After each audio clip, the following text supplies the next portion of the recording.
This is an R34 GT-R, and what you think you know about it is a lie.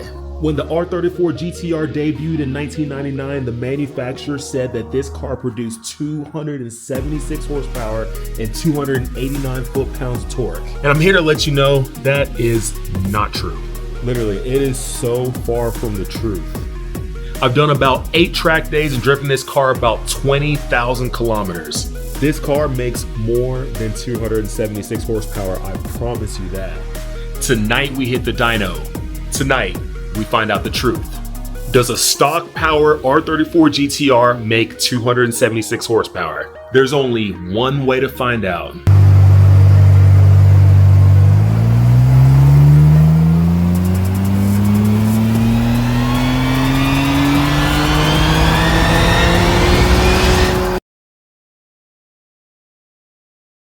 What's up, everybody? I am here at Animal Auto and I got the R34 GT-R right behind me. The reason why is because I am about to finally get this thing tuned on 91 octane. I've been running 101 and 101 is very expensive and I can't just keep doing that because I don't have 101 octane near me all the time. But today I'm like, you know what? Hey, let's get this thing here. We're not gonna do everything today, but we're gonna at least get the baseline done so we can at least see what was this thing making power-wise from Japan. Like, I've been so curious on what a stock R34 GT-R makes. Now, obviously I got the Mines exhaust on it, so maybe the power's up a hair bit, who knows? But we'll see just stock, what does it make? And then after that, we're gonna do an oil change on it. We're going to throw in the new ECU so that you can actually tune it. And then we're gonna tune it on 91. And also I'll do a race tune on 101 as well so that I can have something to go to the track with and throw in and go rip it around. So yeah, it's gonna be fun. Very exciting times. Finally gonna get this thing tuned and get it to where it needs to be. I'm also gonna have a stock power tune as well, so that if I need to go to the track and mess anybody up, because I think a stock power GT-R can't do anything, I can throw in my stock tune, stock power, go out there, run, and have a good time.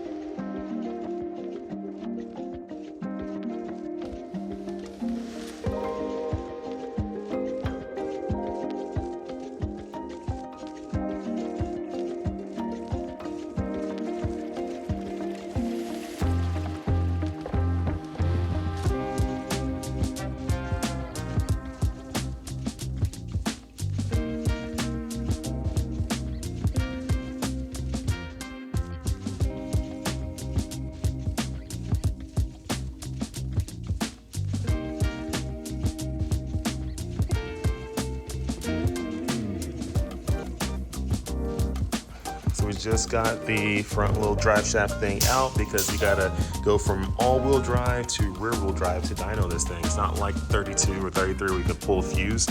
Some people try it and it's not the smartest way to do it. So we pulled that out and then now it's rear-wheel drive so that we can get this thing on a dyno and see what kind of power this thing makes stock.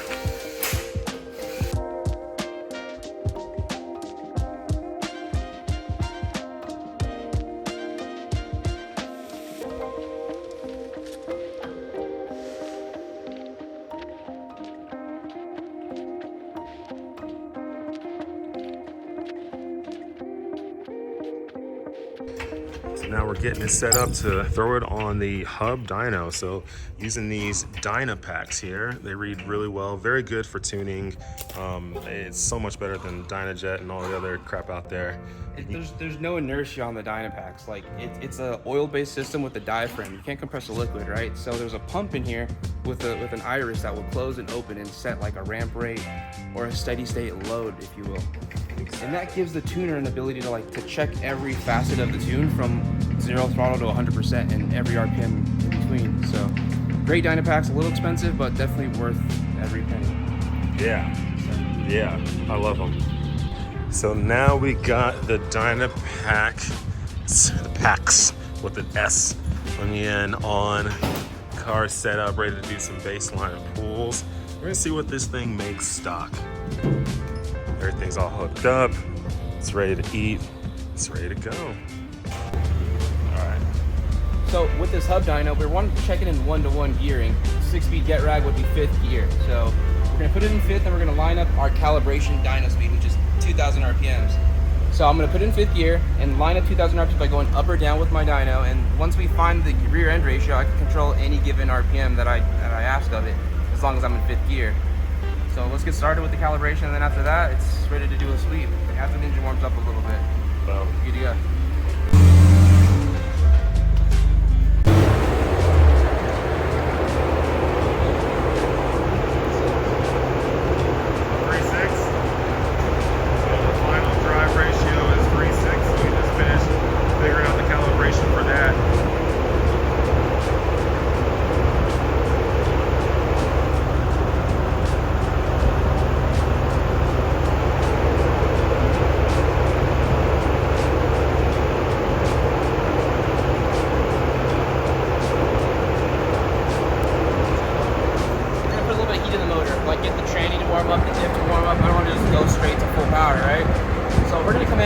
Like say 3,000 RPMs, and then won't go past 3,000 RPMs no matter how much I give it throttle. It'll stay at that point. I can also manipulate it to go up or down, and we'll just warm it up a little bit.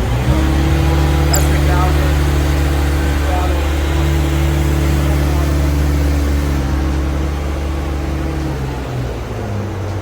2,000.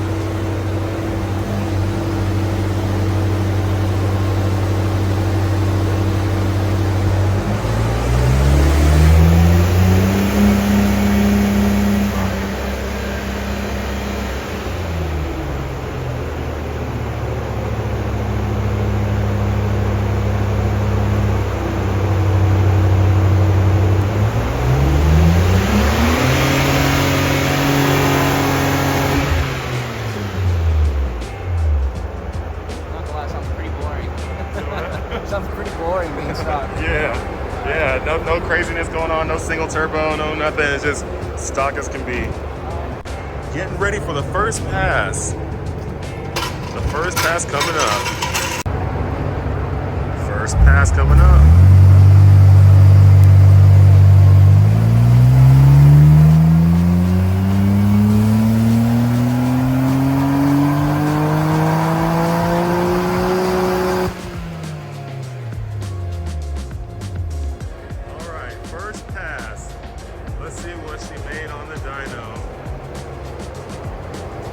Is that 350?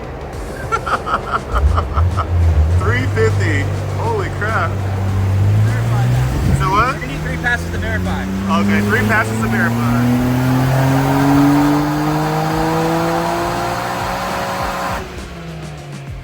That's about 350 again, just a hair bit under, because you know, a little bit of heat soak or whatever, but it's pretty much on par again. So what? It's pretty impressive. They definitely like overshot our guesstimates. Yeah, we were thinking like 270, 280. It sounds so boring, you know. It's like this probably makes like 270, like we thought, but no, that's pretty good. Yeah, super solid for a stock car. That's what I'm saying. Like Nissan lied about the power numbers on these things. True. You're right. I mean, it is a pretty warm day out. For example. Yeah, that's what I'm saying. It's hot. I mean, today it's like right now is the GA's 86 degrees right now, so it's not like a cold day. It's not like we got crazy DA or something. I mean, this is the temperature. You can see 86 degrees, 29.25 for the barometer. The humidity is 35.5. I mean, is I'm chilling in the AC right now. Yeah, and we got AC on. I didn't even turn it off. It shuts off like when we're in it. Yeah. Yeah.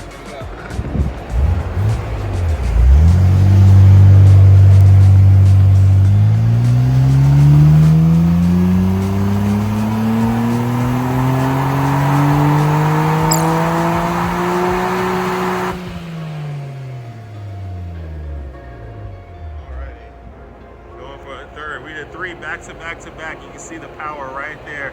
Another 350. Another 350-ish. I gotta see the exact, what's the exact number? There's somewhere here, so many numbers on here. 290 foot-pounds of torque and 346 horsepower. So 346, almost 350. Let's collect one more bit of data. Let's get the boost pressure. Boost pressure, yeah, exactly. There you go. That will show the crowd.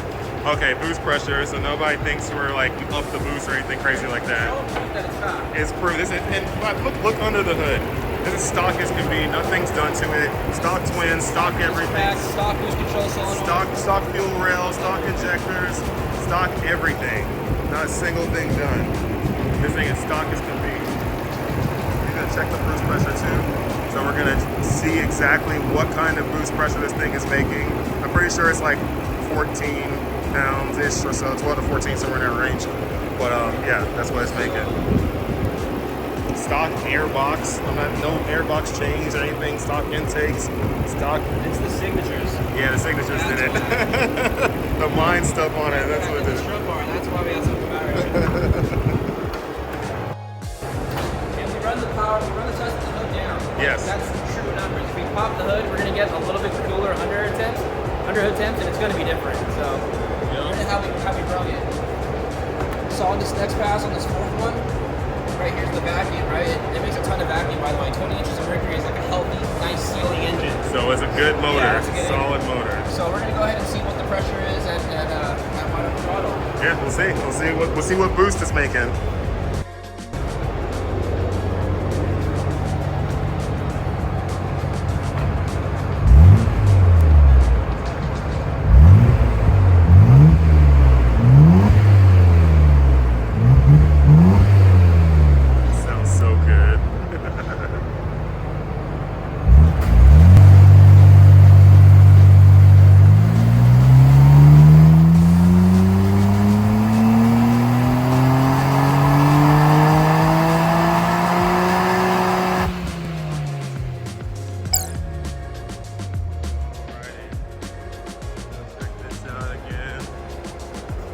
So that was your latest one the green?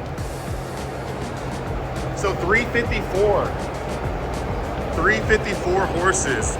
Look at that. 354. What the heck? This thing is a monster. You said what? The latest one, the highest power one, was the second run. How much was that? So it's 354. 354, okay. Yeah, so the latest one, I'll show you the latest one. Gotcha. So this is the first one. So the...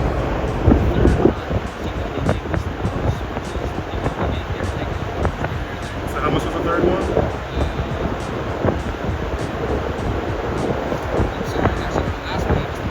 Yeah, that's what I'm saying. The green one, yeah, was like, yeah. So, oh, that one did. So how much was that? 353. Okay. The other one was 354 though. Yeah. Three or four back to it, back to it. It's crazy.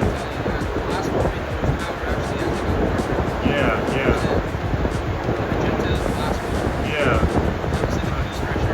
Yeah, boost pressure. It's 112? Holy crap. Where's the show? Where's the number at on there? Oh, there it is. So you can see 11.76 pounds of boost right there. 11.76 pounds of boost. 12 pounds. Yeah. You know, but it's pretty impressive for 12 pounds of boost. Yeah. It must have a crap ton of timing in it, and if you weren't running anything but race gas in it, It'd be knocking. I would imagine. So on our gas with our ambient, Yeah. at sea level, yeah, it definitely would be definitely knocking on the door. That's why when you get 91 in the car, you got to get it properly tuned. So my only downside is we probably are going to make less with 91. I can't hit this target unless I up the boost pressure. Yeah. I'd have to click up the boost a little bit, I would imagine. Yeah.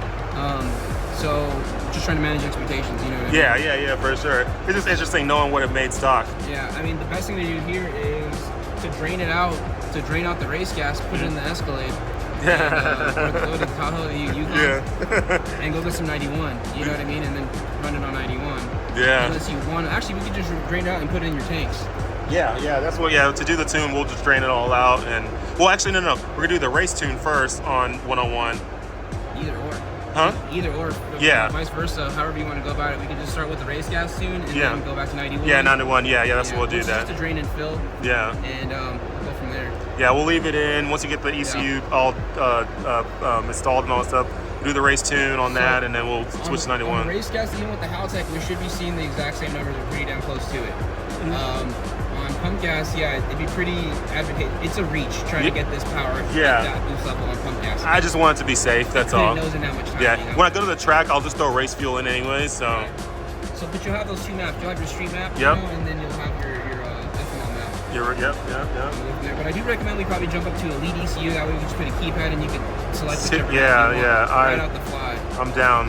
But we'll try to make it to your event this Thursday, and yeah, it's a good baseline. Good progress already for the night. Yeah, super solid. I'm pumped that it made that kind of power. Yeah, seriously, man. All right, stock ECU is out. Now we're trying to get my HKS speed defensor out, which is what allowed me to not have a limiter on this car, so I could actually drive it at speed on track.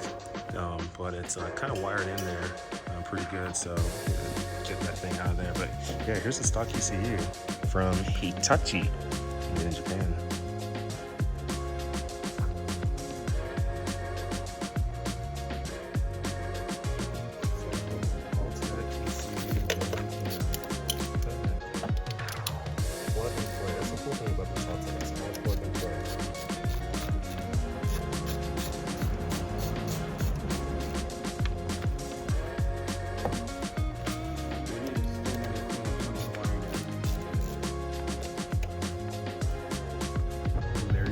Connected all in there. The Haltech ECU is now connected. Old ECU out. New ECU in.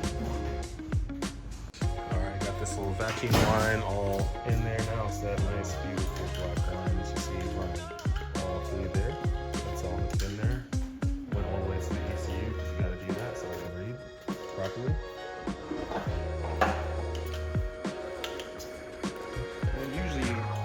I'd like to have an external map sensor where it's in the engine bay, an external one. But since we don't have one and we're doing this event for security, we're going to run in the internal map sensor, which requires us to run a diagonal hose all the way from the engine to the ECU. Now what we're doing is what's called the syncing the timing. I'm going to verify that 20 degrees in the ECU is 20 degrees on the engine. So when it commands say 10 degrees, it's 10 degrees, not 15, 12, 15. It's married, it's unison. So we'll lock the timing in the ECU. We'll verify that the number that I dictated in the ECU matches what's on the crank tool. And then from there I can trust the numbers in the ECU to be accurate. And the only reason why in this instance it's crucial is because with this cam angle sensor it's slotted.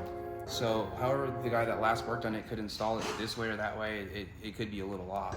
So we'll check it. And usually I like to pop this off and put a jumper wire, but we're going to use the stock jumper off the lid and see if we can actually pick up with this one. Don't really recommend this way. I usually like to take this cover off, but it's almost like what, midnight? Yeah, it is. It's getting close. So let's just try to get this thing out. Gonna fire it up. Make sure everything's on. Nice. Fires up. Plugged into it. And you plugged into it. Yeah, fires right up.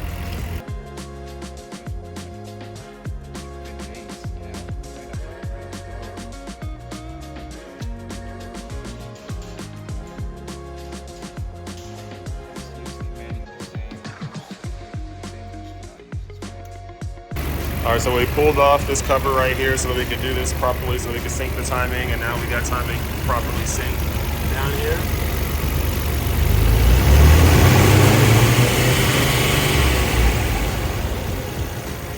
Yeah. Earlier I tried to go off that jumper wire, but it's usually never fares well, and it did it today also. So time to get the tools out, take the cover off, and shoot the timing. So now when I command 20 degrees, we're on the fourth mark from 0. The mark is 5 degrees. And yeah, we verified it with 0 and 20, so we're good to go. We put everything back together and get started with that. At least it's fast. So we're about to collect some more data real quick on the car before we roll out for tonight. We got the timing all synced up and stuff with this new ECU, and now trying to check some of the data, just make sure everything's all good to go, and then we're gonna roll out of here. Going to do a quick check on it and then do a quick pass and just see what it does. You know, not going to go full-blown tuning right now, but just try to see what happens.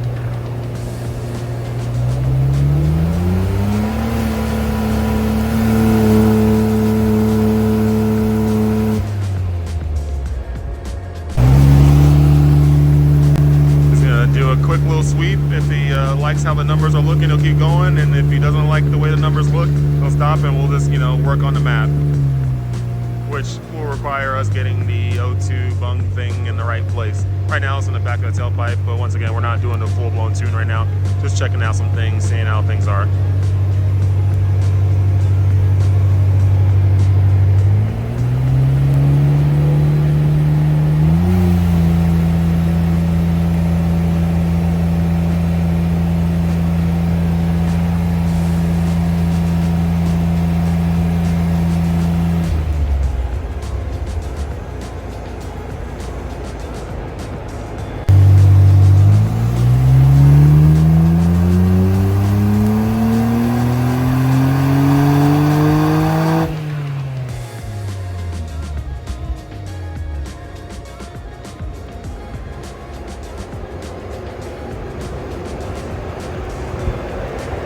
How the numbers look just from that little, no?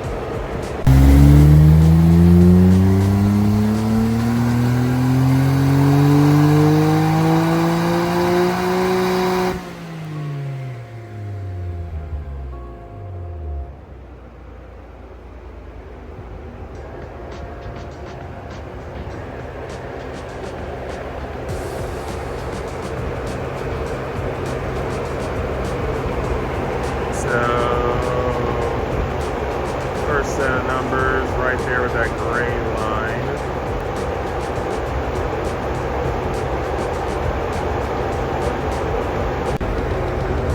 Boost was around just a little bit over 10 pounds, about 10 pounds of boost on that last run. So it's still, you know, before it even gets back to stock boost, there's still like 2 more pounds left to go. I think the power was somewhere around like 320-ish or so. So yeah, still a lot of cleaning up to do, but just kind of getting some base stuff with this new Haltech ECU on there.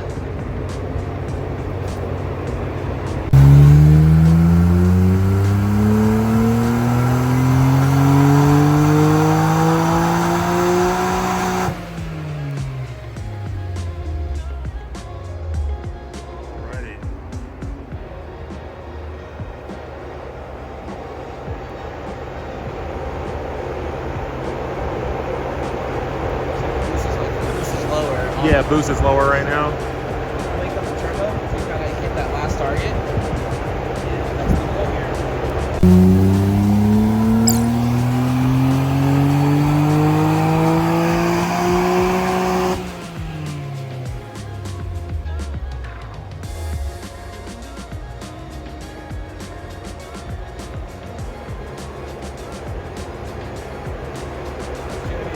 Yeah, so boost still needs to go up some.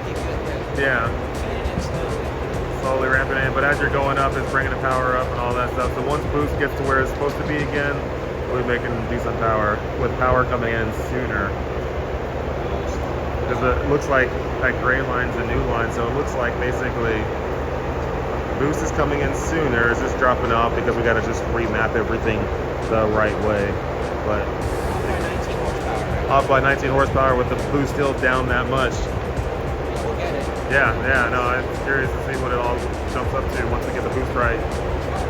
All right, guys, so I had to fast forward a little bit. Done with the dyno. Actually couldn't stay for the rest of the night. Had some stuff I had to do, had to get back. A day later, Andrew was able to finish up the tune and give me the final numbers. The car made 354 horsepower to the hub. Now, since it was on a hub dyno, that's to the hub. You're not having as much rotational mass because you don't have the wheels and tires on there, which does add rotational mass. So that 350 something, I mean, it's a pretty solid number. We didn't expect that at all. We thought it was gonna make less. How much less, I don't fully know, but we thought it was gonna make less. But 350 something, that's not bad. 354, that's not bad. I mean, no wonder this thing felt pretty solid when I was driving it on tracks, driving it on the streets. You know, the thing pulled pretty good. Now, doesn't compare to a modern day car like my, C8 Z06 right here. No, my CA06 is like 670 horsepower to the motor, to the wheels. I haven't put on a hub dyno, but I put on a regular roller dyno, and it made 616 to the wheels stock. No, so no, yeah, the R34 GT-R, it doesn't compare to that. It doesn't compare power-wise to an R35 GT-R, but for its time, it had solid power, and the car could move around with this all-wheel drive system, its ability to corner and perform on track. I mean, it's a great car. Now, was it a quarter-mile monster? No, but I believe stock, some people have gotten this thing into the 12s. I believe on a regular, you should be able to run a 13-second pass, but if you're quick and you know how to launch and you're good with shifting, you might be able to squeeze out a 12-second pass, maybe a low 12. I don't know. But it's a solid car overall, and I'm happy with those numbers. Do I plan on modding it and making more power? Definitely not right now. Maybe a long time in the future, who knows. I really like this car stock power the way it is, because I can take it to the track, I can beat on it, I can drive it on the streets, I can do all this stuff, and it's reliable. And I really enjoy reliable cars nowadays in my life. I've done the build stuff before, it's cool, whatever, but reliable cars are where it's at.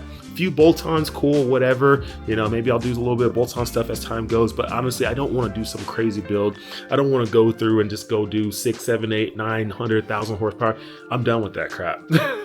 Unless I go buy a car specifically that's going to be for that, that's one thing, but this car, I only have one R34 GT-R, and I would like to enjoy it. So right now, I'm cool with the power where it's at. Thank you so much for tuning in. Now you know what a stock power R34 GT-R makes. Now, obviously, I had the Mines exhaust on it, but that's not adding 30 extra horsepower, 40 extra horsepower. That's not doing that. That might maybe max add 5 to 10 horsepower, maybe, if we're lucky. I mean, not even. I mean, it wasn't even tuned, and the thing was already making 350 something. So that's nuts. So what we did on the dyno, the next day, which you don't see on this video, Andrew went in and pulled out the race fuel that was in there, because I had 101 octane. The reason why is because the Japan fuel is like 95 to 98 octane, and here in the US we don't have that as far as at the pump. So what we had to do was, I've been running 100 octane just so I don't, you know, knock and ping and all that stuff.